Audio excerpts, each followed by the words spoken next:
20 ટીમની મર્યાદિત છે જે તમારી 11 ટીમ થાય નામ સાથે તમારે પેટીમાં લખાવી દેવાની 11 નામ સાથે ટીમ 20 લેવાની રહેશે પૂછે છે વિનંતી તો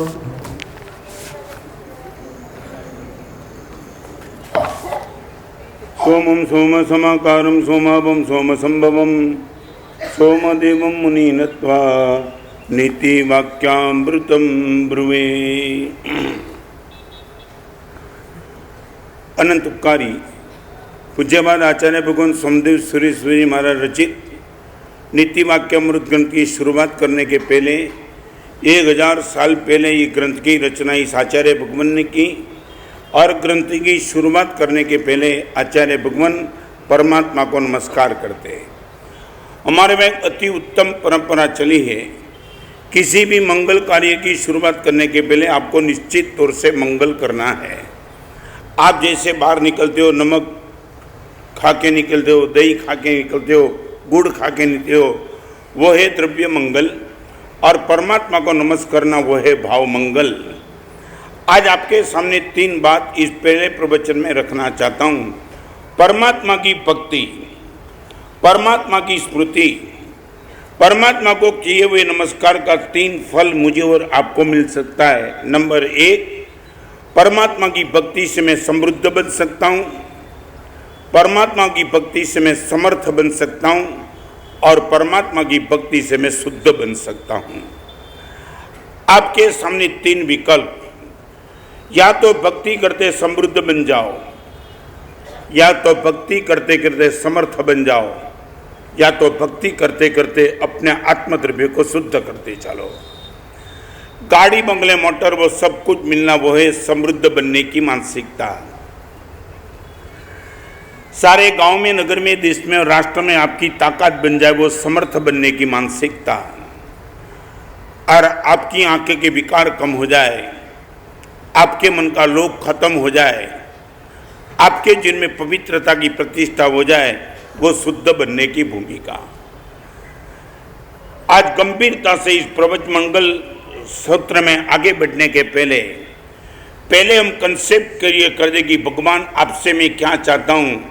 आपकी भक्ति मुझे समृद्ध करे ये चाहता हूँ, आपकी भक्ति के करते करते मैं समर्थ बन जाऊँ वो चाहता हूँ, या आपकी भक्ति करते करते मैं शुद्ध बन जाऊँ वो चाहता हूँ। हार्डली जवाब। आज मंदिर में गया, प्रभु आपके सामने नतमस्तक होकर के मैंने डिमांड की, प्रभु आपकी भक्ति मुझे मिल जाए, बस मैं इतना चाहता हूँ। आपसे पूछने के बाद आगे चलूँगा हमारा गोल क्या। यदि परमात्मा की भक्ति से मुझे कुछ मिल सकता है, मिलने का पक्का है, मैं समृद्ध, समर्थ और शुद्ध 3 विकल्प मेरी आंखों के सामने, what I would like to B.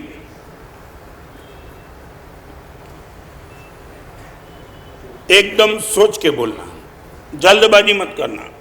ये इतना आसान जवाब नहीं है। जब हमारे सामने 2-3 विकल्प आते थे, जो चॉइस हम कर देते ना, वही हमारी आंतरिक चॉइस है।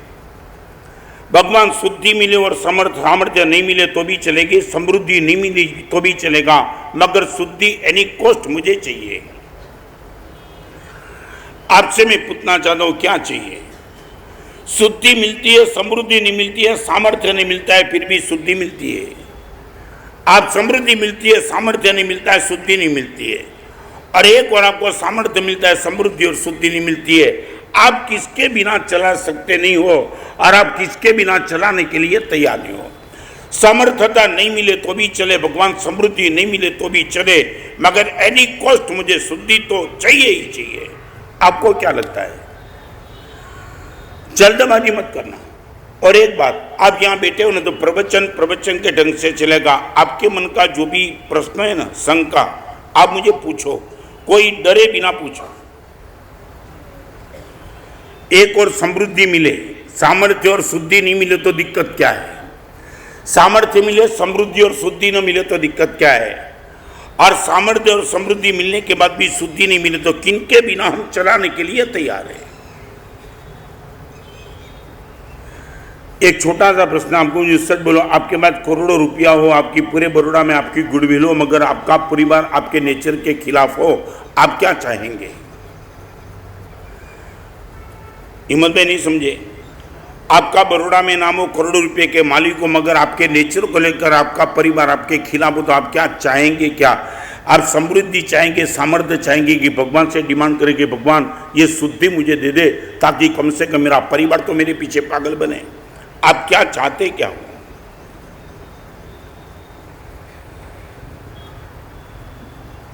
आज वो यात्रा पे नीति वाक्यामृत ग्रंथ की यात्रा पे हम जा रहे हैं। अलग अलग 50 सूत्र पर 4 महीने तक प्रवचन चलेंगे, मगर इनके पहले ये फाउंडेशन क्लियर करना चाहता हूं। What we would like to have,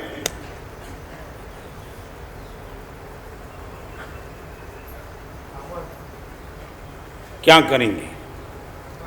नहीं बराबर है? क्या है? सामर्थ्य दे शुद्धि नहीं आएगी। सामर्थ्य और शुद्धि को तगड़े सिगड़े से सच बोलो। आपने कहाँ बोला सामर्थ्य के बाद शुद्धि आएगी? सामर्थ्य माने पूरे बड़ौदा में, पूरे स्टेट में तुम्हारा एक नाम बन जाए, वो सामर्थ्य है। और एक बात बताऊं, समृद्धि और सामर्थ्य वाले को दुनिया पहचानेगी, शुद्धि वाले को तो मे भी पॉसिबल खुद का बेटा भी नहीं पहचानेगा।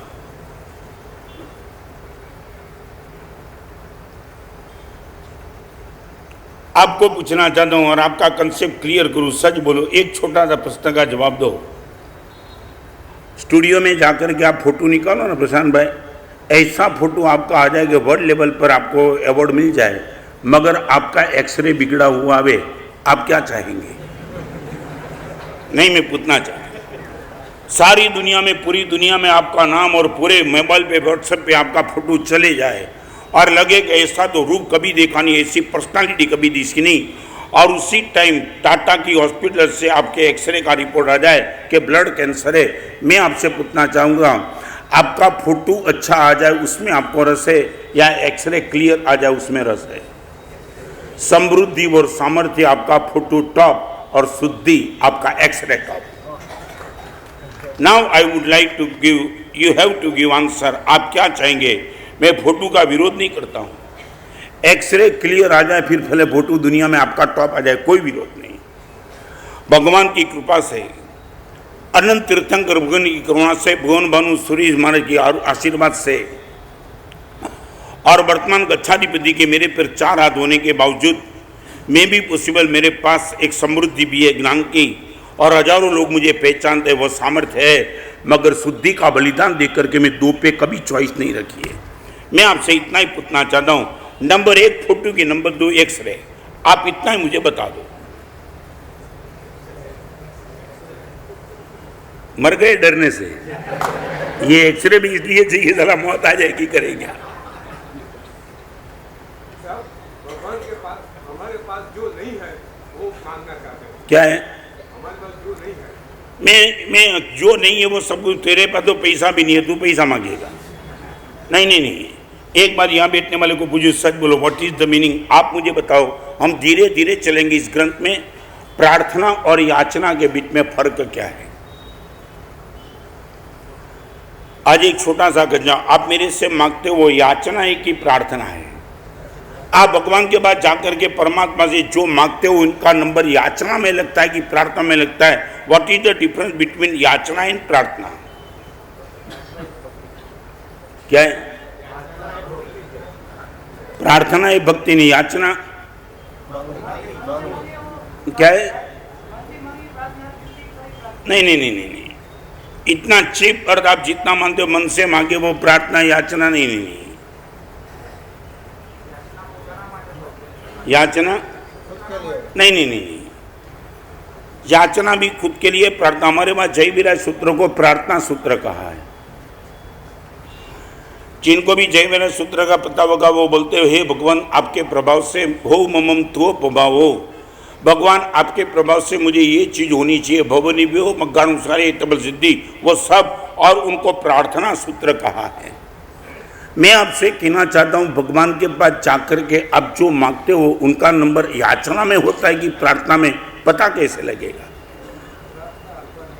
क्या है? नहीं नहीं, इसमें भी डिमांड है। आपके प्रभाव से मुझे भव निर्वेद मिले, मार्गानुसारिता मिले, इष्टबल सिद्धि मिले, लोक विरुद्ध का त्याग मिले, ये सब प्रार्थना है, खुद के लिए ही मांगना है। नहीं नहीं नहीं,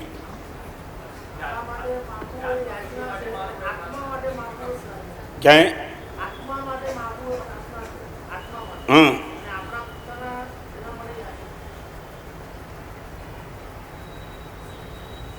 नहीं अच्छा है, कम से कम आपकी बुद्धि तो चली, इसमें नहीं चलती अभी तक।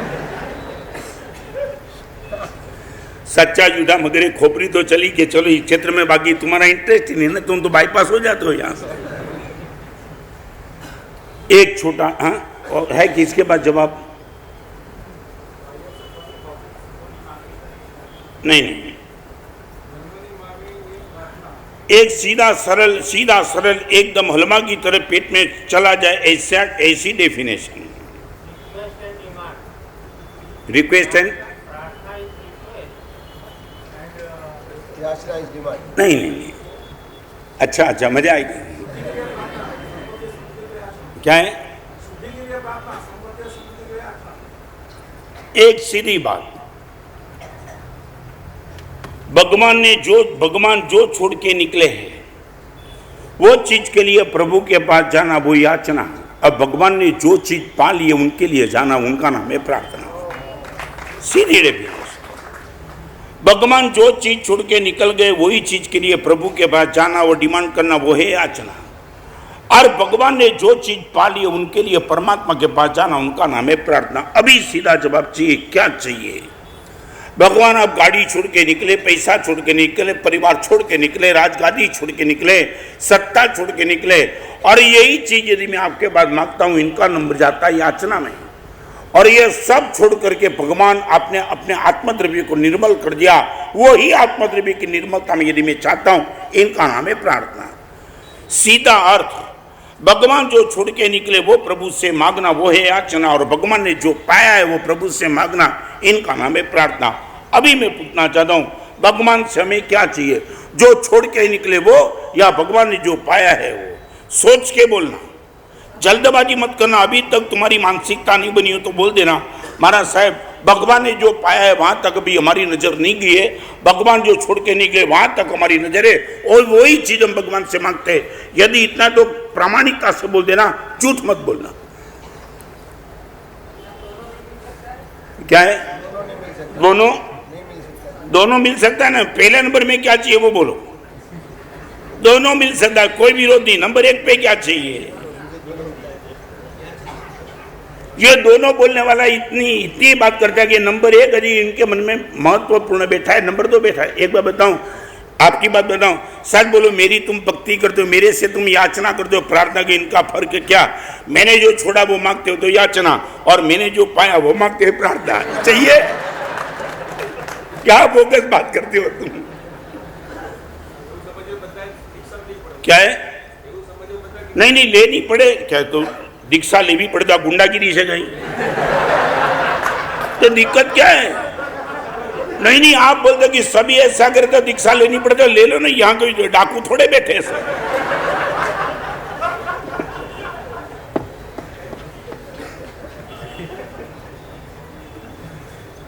मैं तो आपकी मानसिकता की कसौटी कर रहा हूं कि भगवान ने जो छोड़ा, यदि फिर से मैं पूछूं, भगवान ने जो छोड़ा वो सच्चा होता, सही होता, अच्छा होता, उनसे ही सारी दुनिया का सुख मिलता, भगवान क्यों छोड़ के निकल गए?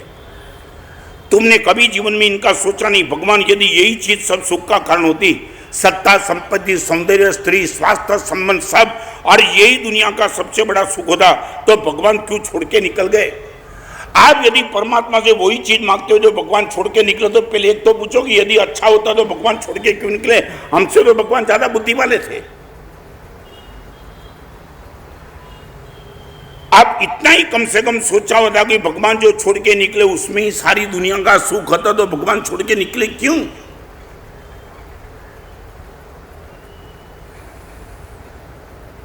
यहाँ आचार्य भगवान मंगल करते चंद्रपुर स्वामी को कि हे भगवान आपको मैं नमस्कार करता हूं। क्यों? आज तीन बात आपसे करना चाहता हूं। पहले प्रवचन में दुनिया में तीन चीज दुर्लभ है। नंबर एक, नमस्कार दुर्लभ है। हम नमस्कार करना जल्दी अंदर से नहीं चाहते, मजबूरी से किसी के सामने झुकना पड़ता है तो चूक जाते, बात अलग है। बाकी हम चाहते सारी दुनिया मुझे नमस्कार करे, मैं किसी को नमस्कार नहीं करूंगा। कभी कभी मुझे भी मन में लगता है, सच बोलो, कई चीज आपके जिनमें ऐसी ने मैं अभी तक नहीं समझ पाया हूं। फियाट मारुति और मर्सिडीज में फर्क क्या है? फियाट भी कहीं पहुंचा दी है, मारुति भी कहीं पहुंचा दी, मर्सिडीज भी कहीं पहुंचा दी है। उसमें भी रिवर्स गियर है, ब्रेक है, एक्सीलेटर है, क्लच है, डिक्की है, सब कुछ है। फिर ये फर्क क्या? What is the meaning of status? नहीं आप बताओ। नहीं आप आज स्टेटस स्टेटस शब्द तुम लेकर के बेटे, स्टेटस का अर्थ क्या होता है वो बताओ।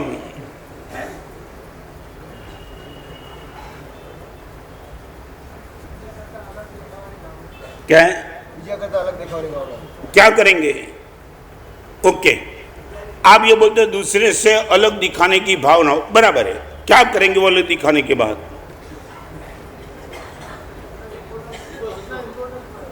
क्या है? 4 दिन के पहले, 5 दिन के पहले, 10 दिन के पहले पूना के बाजू में एक आदमी 1.5 करोड़ का गहना पहन के निकलता था, उनका खून हो गया, सुना है तुमने? अलग दिखाने का ये प्रयास।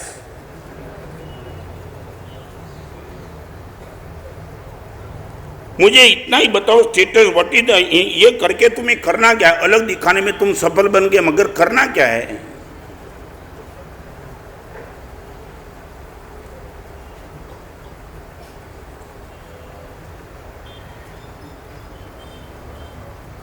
क्या नहीं हो गया, आप अलग दिखाए, मगर उसको लेकर के तुम्हें करना क्या है? मैं सूरत में एक घर में ठहरा था, उपाश्रय नहीं था, तो एक घर में मुझे ठहरने का मौका आया। अभी आदमी होता है, उनको ये भी पता नहीं होता कि महाराज साहब के सामने क्या बात करना। बात करते करते आदमी अपने नशे में होता है ना, वो उनको मालूम नहीं साधु है। अभी उनके घर में मुझे ठहरना पड़ा, उनके घर से मुझे कोई लेना देना था, बंगला बहुत बड़ा था। बात करते करते करते उसने मुझे, महाराज साहब आपको मालूम तो बताऊं, मेरे बाथरूम में नल सोने के है। अभी मुझे बाथरूम का क्या लेना देना था? नहीं आदमी होता है। मैं कोई एक बात समझ, मुझे कभी आप पर तिरस्कार नहीं होता, क्योंकि आपकी वही कैटेगरी होती है, तो जो आप मुझे दिखाते हो कोई विरोध नहीं। और बात करते करते उसने बोला, महाराज साहब मेरे घर में जो नल है ना वो सोने का है। मेरे चेहरे पे कोई मुस्कान भी नहीं थी, एक्सप्रेशन भी नहीं था। उसने बोला, महाराज साहब समझ पाए कि नहीं? महाराज साहब आपने सुना? मैंने बोला हाँ। क्या सुना? मैं बोला तेरे घर में क्या है? नल सोने का है। तो महाराज साहब आपको नहीं लगता कि, मैं बोला एक पूछूं, नल सोने का है मगर पानी म्यूनिसिपैलिटी का आता है कि सोने का आता है? उसने बोला वही आता है। फिर ये नल सोने का लगाने की जरूरत क्या थी? झोपड़पट्टी में जो पानी आता है वही पानी तेरे नल में आता है, तो कहाँ आता तो वही है, फिर यह सोना लगाने की जरूरत क्या थी?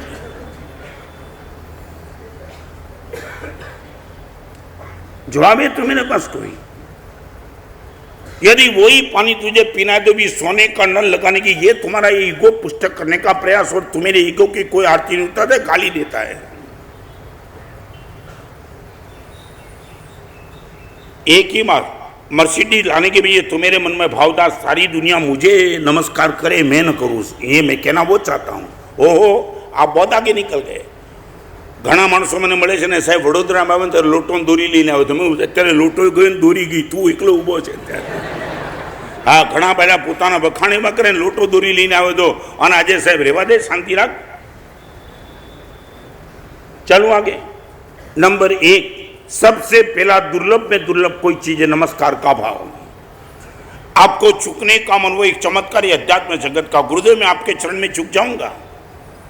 और आपको शायद बुरा लगे तो बुरा, मगर एक बात मैं बताऊं, बरसों पहले मैं चंदनबाला अपार्टमेंट में छात्रवास था बंबई में। 9 से 10 बजे तक मेरा प्रवचन चलता था चंदनबाला में, और 10 से 10:30 चलता था सिपाल नगर में, गुरुदेव भुवन भानुसमा की पावन इश्रा में मैं भागता था। और आप बुरा मत लगाना, मैं जो बना हुआ वही प्रसंग कहता हूँ। जब मैं जाता था ना चंदनबाला से, तो वॉचमैन था ना, वॉचमैन जैसे मैं जाता वो दरवाजा खोल देता और ऐसा नमस्कार करता। और जब 11 बजे वापिस आता तब देखता था कई गाड़ियां भी आती थी, तो मेरी बहुत बड़ा चंदनबाला अपार्टमेंट था, गाड़ी आती और दरवाजा खुलता, और खोलने के बाद ये वॉचमैन सलाम मारा। तुम तो देखते नहीं, मगर मैंने ये फर्क देख लिया। जब मैं जाता था 2 हाथ से नमस्कार करता था, और कोई अमीर आता था वो सलाम भरता था। और एक दिन शाम को वॉचमैन को मैंने बुलाया और बुलाने के बाद मैंने पूछा दोस्त से एक छोटा सा प्रश्न का समाधान चाहिए। तू तो ऐसा लगता है कि छोटा आदमी, मगर मैंने जब भी देखा मेरे साधु गए, मैं भी गए, जब भी गया तू हाथ जोड़ के नमस्कार करता है, और कोई अमीर कितनी भी बड़ी गाड़ी लेकर के आता है तू सलाम मारता है। समझ में नहीं आता है ये डिफरेंस क्यों, एक हाथ और दो हाथ। महाराज साहब एक बात बताऊं, ये पापी पेट के लिए उन लोगों की नौकरी करनी पड़ती है, इसलिए महाराज साहब वो नमस्कार योग्य नहीं है, सलाम योग्य है। और आप महाराज साहब पूरी की पूरी दुनिया छोड़ के निकले और नमस्कार के योग्य, आपको सलाम नहीं मारता हूँ। ये वॉचमैन के मन का भाव। एक छोटे से साधु को भी वॉचमैन नमस्कार करने के लिए तैयार था, और करोड़ों रुपए मालिक को वॉचमैन सलाम मारता था। महाराज साहब पापी पेट का प्रश्न है, इसलिए उनके सामने मैं नौकरी करता हूँ, बाकी उनको सलाम मारने की भी जरूरत हमें कहाँ है। तुम ये मानते हो हमारी पहचान अलग, यह नमस्कार का अभाव इनके लिए करके तुमने पूरी जिंदगी दांव पे लगा दी। नंबर 1, नमस्कार दुर्लभ है। नंबर 2, गुणवान को नमस्कार और भी दुर्लभ है। पुण्यवान को नमस्कार करने वाले बहुत है। आपके वहां कोई पॉलिटिकल लीडर आएगा, आप नमस्कार करेंगे, मे भी पॉसिबल, आपसे आगे निकलने वाले को नमस्कार करेंगे। अमीर को नमस्कार करना सरल, पुण्य वाले को नमस्कार करना सरल, मगर गुणवान के चरण में चूक जाना बहुत मुश्किल है, बहुत मुश्किल, जिनके पास पुण्य नहीं है। महाराज साहब इन्हें मांसकमन किया, चाहे वो झोपड़पट्टी में रहता था, तुम चूक गए यार, कमाल कर दिया, कमाल, मासक समन 30 उपवास, कमाल कर दिया। इतनी बड़ी सभा में बैठने वालों को मैं पूछना चाहता हूं, सच बोलो, आज तक तुमने गुणवान को नमस्कार कितना किया? 1 और पुण्यवान, नंबर 2 गुणवान। आपने सबसे टॉप प्रायोरिटी किसको दी? पुण्यवान को दी कि गुणवान को दी? नमस्कार दुर्लभ, और इससे भी ज्यादा दुर्लभ नमस्कार गुणवान को है, पुण्यवान नहीं है मगर गुणवान है। महाराज साहब चाहे भले ही महाराज साहब झोपड़पट्टी में रहता हो, मगर महाराज साहब कमाल कर दिया, कमाल, कमाल माने कमाल। महाराज साहब पहली बार सुना महाराज साहब भी झोपड़पट्टी में रहने वाले ने महाराज साहब अपने 50 रुपए का डोनेशन दे दिया। महाराज साहब नमस्कार करता हूं मैं। सच बोलो, इतनी बड़ी सभा में बैठने वालों को पूछना, सच बोलो, पुण्यवान और गुणवान दोनों बाजू बाजू में आ जाता है, आपकी नजर ज्यादा कहां ज्यादा? आप नमस्कार करने का भाव किसके सामने? एक अबजपति आदमी बाजू में और एक 10 रुपए का डोनेशन किसने किया है, आप किसके सामने झुकने का भाव तैयार करेंगे? मजाक मत करना। जल्दी में मैं दुर्लभ बताना चाहता हूं, सरल नहीं है, आसान नहीं है। आप चीज आसानी से इनका जवाब देते हो, आसान काम नहीं है। गुणवान को नमस्कार करना माने अंदर का अहंग हिल जाएगा तुम्हारा।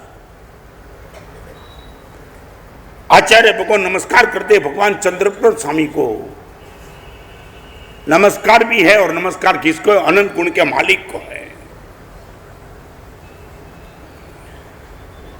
सच बोलो, मैं आपको पूछना चाहता हूं, आपका नमस्कार किसको? ऐसे तो मंदिर में जाकर के प्रभु को नमस्कार करना आसान बात है, मगर दो व्यक्ति आमने सामने आ जाती है, तब आपके नमस्कार का विषय कौन बनेगा? क्या? ओके, माने अभी तक आपकी वो कैटेगरी नहीं आई कि पुण्यवान को और गुणवान के बीच में आप फर्क समझ पाते हो। मैं रिपीट करना चाहता हूं, अभी आपके मन में पुण्य की प्रायोरिटी है, मगर गुण की प्रायोरिटी अभी तक नहीं है। और आगे जिनको गुणवान को नमस्कार करने का भाव नहीं, उनका अध्यात्म जगत में कोई लंबा काम नहीं। ये जगत आपके लिए, और एक बार बताऊं, कभी आपको लेकर के मेरे मन में एक प्रश्न बार बार उठता है, वो प्रश्न आज आपके सामने रखना चाहता हूं। आपकी जो भी इच्छा है, रिपीट, भौतिक जगत में आपकी जो भी इच्छा है, वो इच्छा सफल हो जाए, फिर आपको क्या करना क्या है?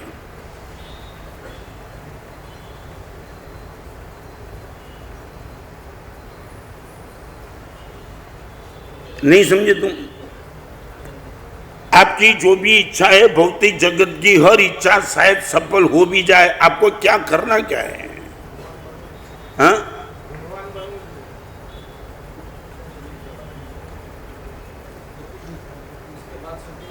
क्या है?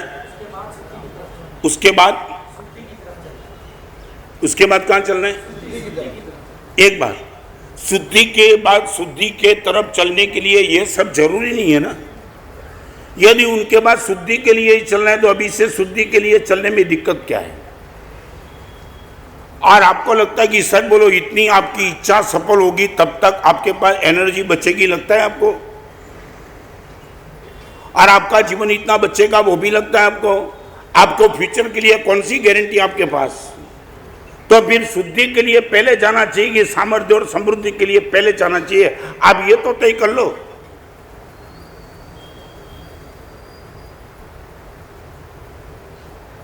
आप एकदम कंसेप्ट क्लियर करो ताकि नीति वाक्यामृत धन में मजा आ जाएगी। What you would like to have, समृद्धि मिल जाए, सामर्थ्य मिल जाए, फिर शुद्धि। तो मैं बोलता हूं अभी शुद्धि क्यों नहीं?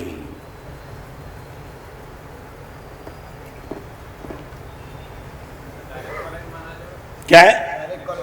डायरेक्ट? हाँ, डायरेक्ट कॉलेज में न जा सकते वो तो मैं भी समझता हूँ, मगर बिना साइकिल चलाए प्लेन में उड़ सकते हैं। नहीं समझा तुम? हवाई जहाज में बैठने के लिए साइकिल पे बैठने का जरूरी थोड़ा है।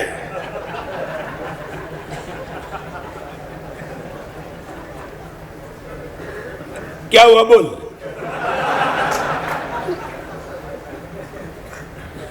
तेरे पास जीतना है वो बोल दे, बस मन में जो है वॉमिट कर दे। यहां बैठने वाले के किसी के मन में कोई भी प्रश्न उठे मजे से बोलो, मैं इनका जवाब दूंगा। क्या है? समृद्धि आवे बजी आराम में मैं वही पूछना चाह रहा, आखिर आराम ही करना है तो अभी से करना।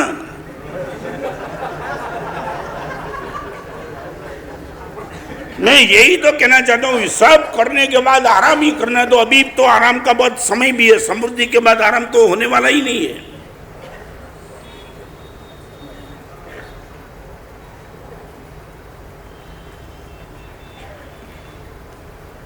एक बार तुम्हारा मैं कंसेप्ट क्लियर करना चाहता हूं, एक बार।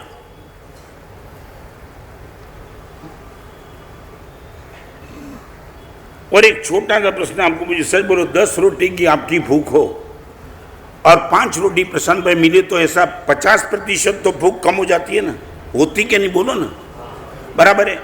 माने 5-10 रोटी की भूख में जो पीड़ा थी वो पीड़ा 5 रोटी जाने के बाद आधी तो हो गई ना, पूरी नहीं हुई मगर आधी तो हुई। ओके, आपका 10 करोड़ का टारगेट था, 10 करोड़ के बाद सुखी हो जाऊंगा, 5 करोड़ मिल गया, आधा सुख मिल गया कि जो था वो भी चला गया? क्या लगता है? नहीं बोलो, क्या हुआ? हाँ, तो अभी 10 करोड़ होने के बाद आपको सुख मिलेगा वो कैसे बोलते हो? 10 रोटी में से 5 आई तो आधी तो भूख खत्म हो गई। तो 10 करोड़ का टारगेट था, 5 करोड़ तक पहुंचे तो जो मस्ती शांति थी वो भी चली गई, तो 10 करोड़ के बाद बचेगी। तुम कैसे, लॉजिक क्या है तुम्हारा?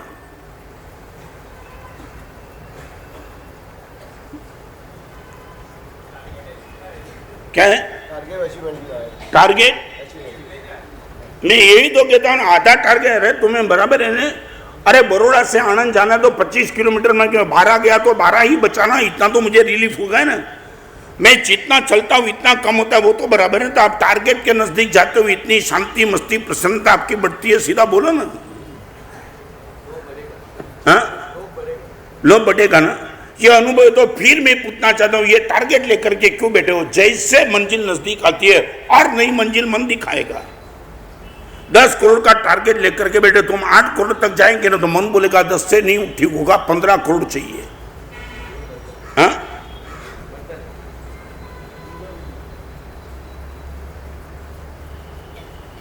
तो मेरे पास जितना लॉजिक है, पूरी जिंदगी तुमने दाव पे लगा दी, आज पूरी कर दो। मुझे रोको यार। क्या है? सच बोलो, पूर्ण नहीं होती है तो फिर भी इच्छा को पूरी करने के लिए तुम भागते क्यों, बताओ ना।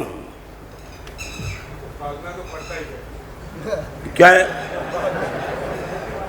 भागना पड़ता है, ये पहला प्रवचन है ना, थोड़ा मुझे ज्यादा मत बुलाओ यार।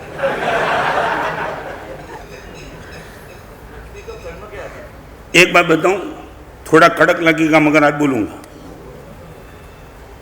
आपने देखा होगा कुत्ते 2 प्रकार के होते हैं, एक पागल कुत्ते, एक पालतू कुत्ते। नहीं, मैं एक नई एंगल बताऊं। पालतू कुत्ता होता है, आप आपके घर में गए और आपने एक पालतू कुत्ता रखा और पालतू कुत्ता शायद आपको वो टाइम आपके घर पे नहीं भी मिलेगा ना, मान लो फॉर एग्जाम्पल आपने कुत्ते का नाम मोती रखा है, तो आपको पता होगा मोती अपने घर में नहीं तो बाजू में होगा, यहाँ होगा, वहाँ होगा, मगर इनका एड्रेस पक्का होना, ज़्यादा से ज़्यादा वो गली छोड़ के कहीं नहीं जाएगा। ओके। और पागल कुत्ता होता है ना, इनका एड्रेस नहीं होता है।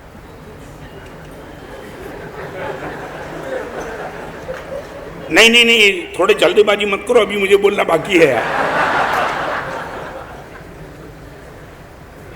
जिनके पास पैसे पालतू कुत्ते के तरह होते हैं ना, उनका एड्रेस मिलता है, यहाँ मिलेगा।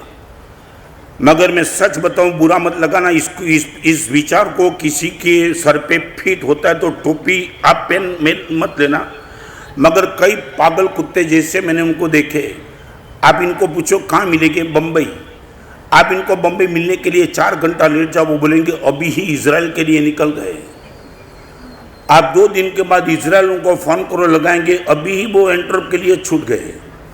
और एंट्रप तुम्बा जाओ तो बोलेंगे लंदन के लिए निकल गए। मैं सच बताऊं, पालतू कुत्ता का एड्रेस मिलता है मगर पागल कुत्ते का एड्रेस नहीं। तुम इजराइल फ़ोन लगाओ, एंट्रप का तो होंको लगाओ, वो भागते ही फिरता है। मैं आपको पूछना चाहता हूँ, आपके पास जो भी पैसे है वो पालतू कुत्ते के हैं कि पागल कुत्ते के? आप एक एड्रेस पे मिलते हो क्या? और थोड़ा और कड़क बोलूं, ऐसे पागल कुत्ते को लोग स्टेटस देते, महाराज साहब बहुत बिजी रहते। अरे पागल कुत्ता रोज बिजी रहता है, तुमने इनको नशा बना दिया पागल कुत्ते वाले को। महाराज साहब 24 घंटे घूमते रहता है। घूमते क्या रहता है? और एक बात और भी बताऊं, बड़ौदा में कुत्ते को कभी देखना, कुत्ते को तुमने कभी चलते नहीं देखते होंगे, वो भागते ही रहता है। नहीं समझे तुम? हाँ, थोड़ा कड़क लगेगा मगर मैं ऑपरेशन करने वाला हूं विदाउट क्लोरोफॉर्म।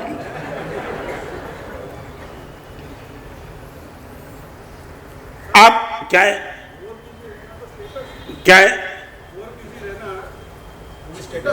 मैं यही कहना चाहता हूँ, और बिजी रहना स्टेटस है, मगर स्टेटस में तुमने क्या क्या लॉस किया वो तो कभी चेक करो। और ये स्टेटस देने वाले भी कौन है? वो पागल है तुम्हारे जैसे। अरे एक बात बताओ, तुम चलना नहीं चाहते वो आपको भगाते, रिपीट करना चाहते हो, तुम चलते नहीं हो मगर वो भगाते। आप बाहर जाकर के मेरी बात करो ना, आचार्य भगवान आए, प्रवचन अच्छा है, मैं सोचता हूँ कि रिटायर ले लूँ। अरे महाराज साहब तो बोलते रहे, उनको धंधा क्या है? ऐसे बोलने वाले मिलेंगे आपको? नहीं, मैं रिपीट करना चाहता हूँ, ये तुम भले प्रवचन में नहीं बोलो, बाहर मेरी बात करो, मेरी बात की कमेंट करने वाले बहुत होंगे। यार महाराज साहब को धंधा नहीं, वो संसार छोड़ के निकले, वो तो उनको खाने पीने का कोई चिंता नहीं है, अपने की पूरी जिम्मेदारी है, समाज के बीच में बैठा है। महाराज साहब की बात प्रवचन के मंडप तो ठीक है, बाहर मत लाना। तुम ये मुझे पागल मानते हो, तुम बाहर क्या कमेंट करते हो मुझे मालूम है सब। और आपको मालूम है कई लोगों को नजर लगती है, नजर है, बहनों को पूछो किसको नजर लगती है ना, लींबू करते हैं ऐसे, लींबू। नहीं, मैं सच बताता हूँ, मैं जो सोचता हूँ बताता हूँ। कितने लोगों की नजर लग जाती है, बहनों जाकर के घर पे लींबू लगाते, मेरे प्रवचन की नजर लगती है ना, कई लोग लींबू लगा के उतार देते हैं।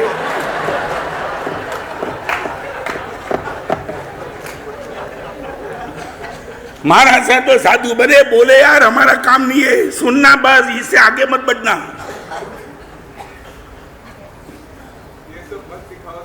क्या है ये? मुझे सिखाना नहीं पड़ता, तुम नहीं सीखे होते तो इतने प्रवचन के बाद तुम मेरे पास आ गए होते। तुम्हें नजर उतारने वाले बहुत है।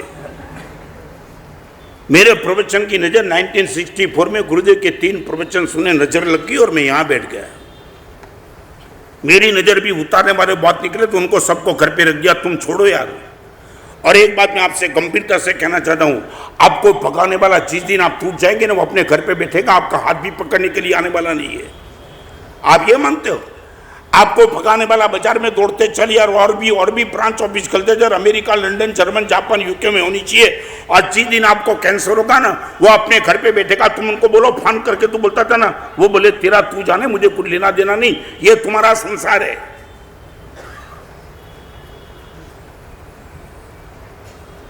भगाने वाले बहुत मिलेंगे। या तो आचार्य भगवान ये सीधी बात करते, नमस्कार दुर्लभ और गुणमान को नमस्कार और दुर्लभ।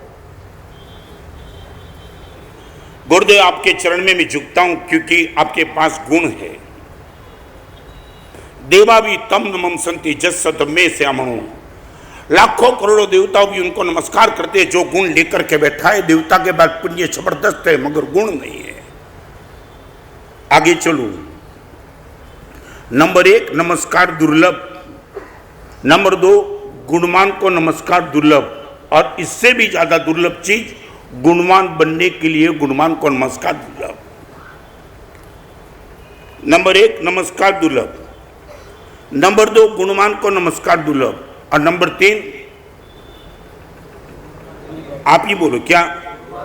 गुणवान बनने के लिए नमस्कार दुर्लभ। भगवान आपके चरण में मैं इसलिए झुकता हूं कि अरियंत ना जाने अरियंत बनी जशो, जिननी भक्ति करता करता जिन बनी जशो। भगवान आपके चरण में झुकते झुकते एक दिन मैं ऐसा चाहता हूं कब मैं आपके जैसा बन जाऊं। गुरुदेव आपके चरण में मैं झुकता हूं। गुरुदेव आपके जीवन की जो ताकत देखी वो ताकत को देख करके गुरुदेव हैरान हो, रात को रो रहा हूं कि इस ताकत मेरे पास कब आ जाएगी। इस विलास के माहौल के बीच में आपकी आंख की पवित्रता देख करके शर्म आ जाती कि हम कहां बैठे। गुरुदेव आपके नमस्कार से कुछ नहीं चाहिए, ये पवित्रता की ताकत हमें दे दो। I would like to ask you, सच बोलो तीसरे नंबर में हमारा नंबर लग सकता है। नमस्कार दुर्लभ, गुणवान को नमस्कार दुर्लभ, और गुणवान बनने के लिए गुणवान को नमस्कार दुर्लभ। Really too much difficult.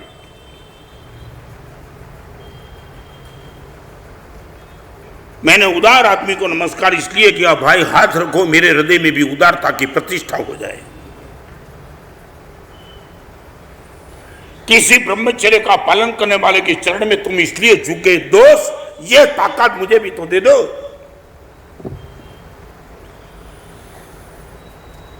पैंतीस साल की करीबन वो लड़की थी, शादी की एनिवर्सरी का दिन था, 15वें साल का, और रात को 12 बजे वो पत्नी जाग गई। बाजू में सूते हुए अपने पति को उठाया। आज का दिन क्या है मालूम है आपको? एकदम पति की नजर सामने आ गया। हाँ मालूम, भूल गया था मैं।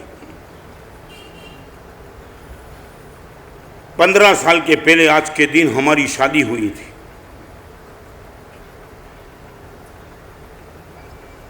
आज मैं आपको वो दिन याद कराना चाहती हूं। पति और पत्नी 2 कमरे में अकेले थे। शादी का दिन पत्नी ने याद कराया। पत्नी की आंख में देख करके पति ने पूछा कि रात को उठाना, और अंधेरे में क्या चाहती है बोल मैं देने के लिए तैयार। अपनी बात रखने के लिए पत्नी ने ग्राउंड बनाया। मैं जो डिमांड करूंगी आप देंगे। लाखों करोड़ों रुपए का मालिक हूं, ना बोलने का कोई प्रश्न याद नहीं था। पहली बार तूने डिमांड कर दी, मांग ले जो चाहे हो, पक्का गारंटी। आज बार बार ये चीज दोहराने की जरूरत क्या है? गारंटी और पक्का। तेरे पति पर तुझे भरोसा नहीं, और इतने 15 साल के अनुभव के बाद तू भी ये नहीं समझ सकती है? आज तक तेरी कोई भी डिमांड मैंने हाँ बोली और नहीं पूरी की तो वो तो कभी नहीं बनाए। आज पहली बार तू मुझे पक्का करना चाहती है, पक्का है, कोई फिर बात गुम नहीं जाएगी ना?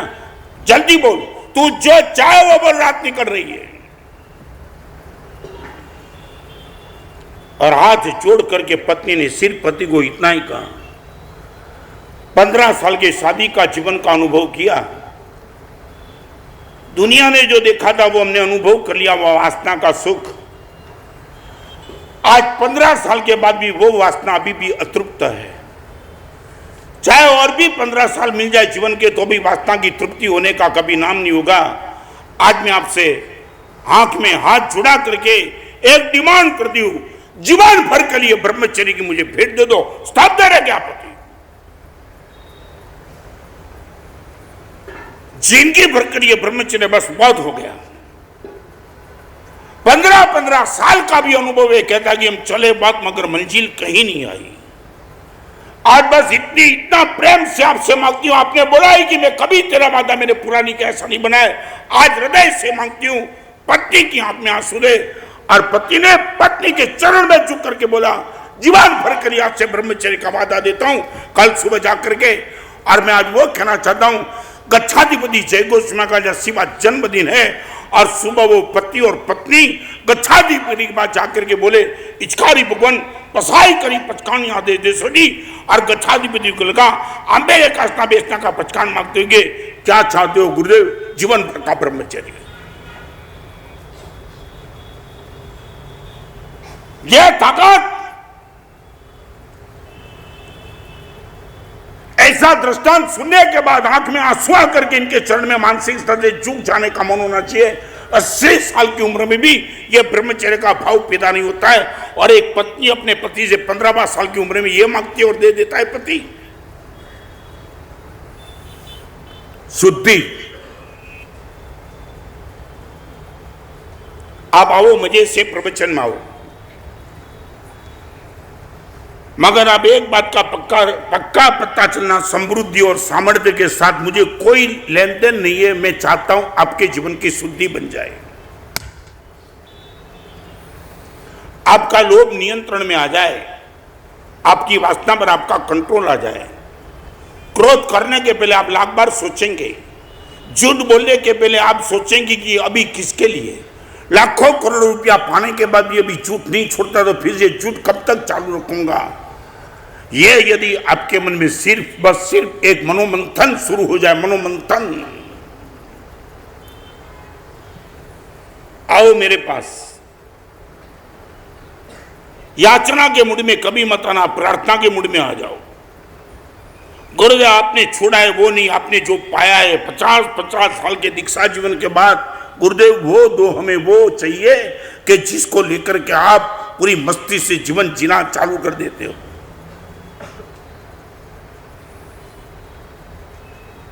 एक छोटी सी बात करके प्रवचन को विराम देता हूं। दर्पण को साफ करो, खुद का दर्शन हो जाएगा। रिपीट, दर्पण को साफ करो, खुद का दर्शन हो जाएगा। खुद को साफ करो, खुदा का दर्शन हो जाएगा।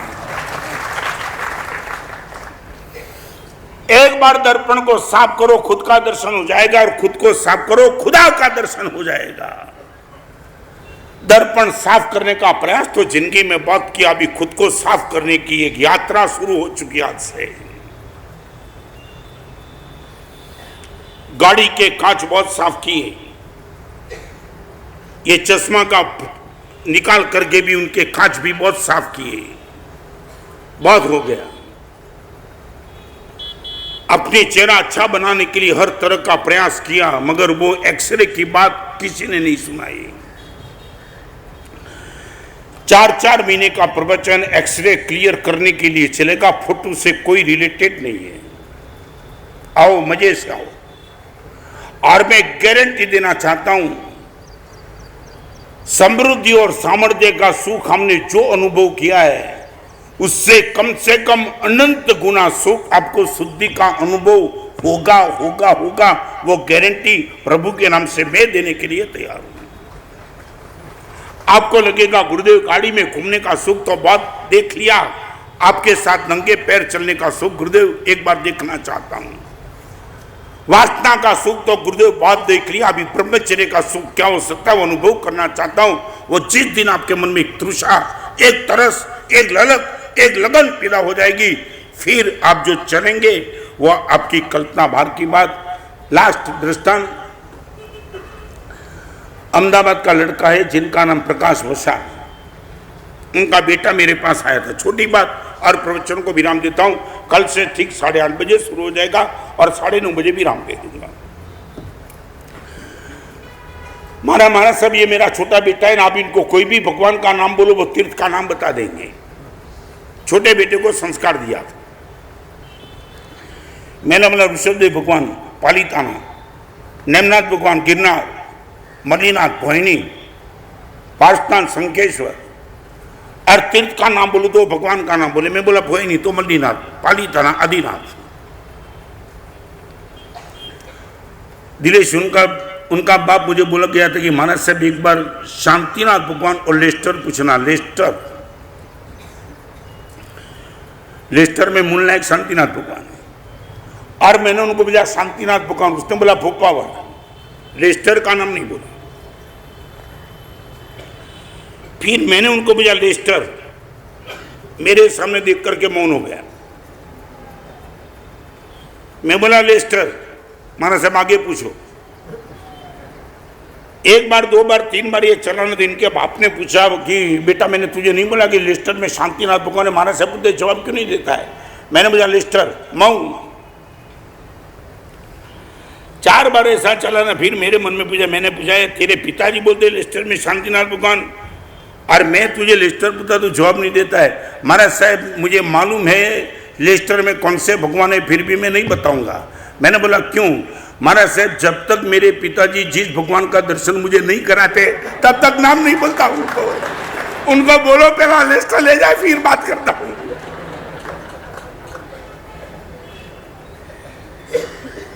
क्या एक छोटे बच्चे को संस्कार दिए वो बच्चा कभी आएगा नहीं? आपके सामने खड़ा कर दूंगा। मासक श्रवण पे मासकमण हो चुका था अभी। आज के प्रवचन का 3 कंसेप्ट याद रखना। नमस्कार दुर्लभ,